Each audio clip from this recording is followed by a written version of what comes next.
Cette histoire s'intitule « Le monstre de la crypte ». De la crypte est un micro-monstre, un monstre encore plus petit que le monstre qui vit dans la bouse de vache. Il est tellement petit qu'on ne le voit pas à l'œil nu. Même Gromulus et ses 1000 yeux arrivent à peine à l'entrevoir.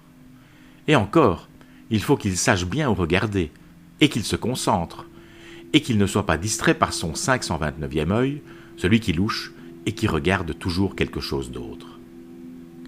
Revenons au monstre de la crypte. Lui, c'est un drôle de monstre. C'est un monstre qui prend des vacances dans le cerveau des autres monstres. Ça, c'est une drôle d'idée, me direz-vous. Il doit y avoir bien des endroits plus sympathiques pour prendre ses vacances. Mais pour le monstre de la crypte, le cerveau des autres monstres est vraiment un endroit idéal parce qu'il n'y a pas deux cerveaux de monstres qui se ressemblent. Et donc les vacances sont toujours différentes. Mais comment s'y prend-il ? Étant tout petit, il entre par les oreilles du monstre où il veut prendre ses vacances, si c'est un monstre qui a des oreilles. Ou alors il entre par son nez, si c'est un monstre qui a un nez. Ou il rentre par sa bouche, ou en se collant à un œil. On ne le dit pas assez, mais il y a vraiment plein de voies d'accès aisées pour entrer dans la tête d'un monstre. Un jour, le monstre de la crypte est entré dans le cerveau d'une des deux têtes de Gromulus. Il est entré et s'est installé tout simplement sur l'énorme cerveau droit de Gromulus. Ce dernier ne l'avait pas vu, même si le 529e œil, celui qui louche, avait dit qu'il lui avait semblé apercevoir quelque chose d'étrange. Mais comme cette information n'avait pas été confirmée par aucun des autres yeux, on ne l'avait pas écouté, cet œil-là.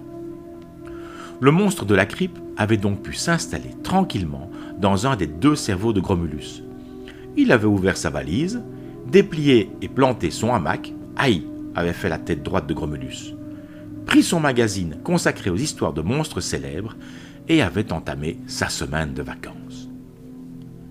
Étant assis sur le cerveau droit de Gromulus, ce dernier s'était mis à avoir des impressions bizarres, comme si ce cerveau-là ne marchait plus tout à fait bien. Et quand on a deux têtes et deux cerveaux, en avoir un qui ne marche pas bien, ça engendre de drôles d'effets. Du coup, une tête fonctionnait bien, tandis que l'autre se mit progressivement à déconner. Et plus le temps passait, plus la seconde tête, sous l'influence du monstre de la crypte, avait des comportements bizarres. Ainsi, Gromulus voyait des couleurs bizarres par certains de ses yeux, mais pas par les autres, et par moments, il avait de plus en plus froid à ses tentacules, mais en même temps, il avait de plus en plus chaud à ses pinces, et en plus de tout ça, il avait les pinces toutes courbaturées et elles lui semblaient difficiles à ouvrir et à fermer.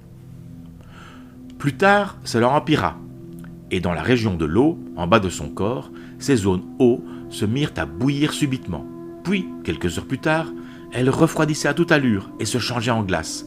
C'était vraiment désagréable tout ça. Cela dura quasi toute une semaine, toute la semaine pendant laquelle le monstre de la crypte vaquait à ses occupations sur le cerveau droit de Gromulus. Parfois, le monstre de la crypte jouait au solitaire, se faisait un barbecue ou se servait une boisson glacée. Le plus souvent, il se contentait de lire ses magazines, confortablement installé dans son hamac. Après une bonne semaine, le monstre de la crypte commença à s'ennuyer. Il avait quasiment tout lu et s'était un peu lassé des barbecues. Il se dit alors qu'il était peut-être temps pour lui de reprendre sa route et d'aller visiter le cerveau d'un autre monstre.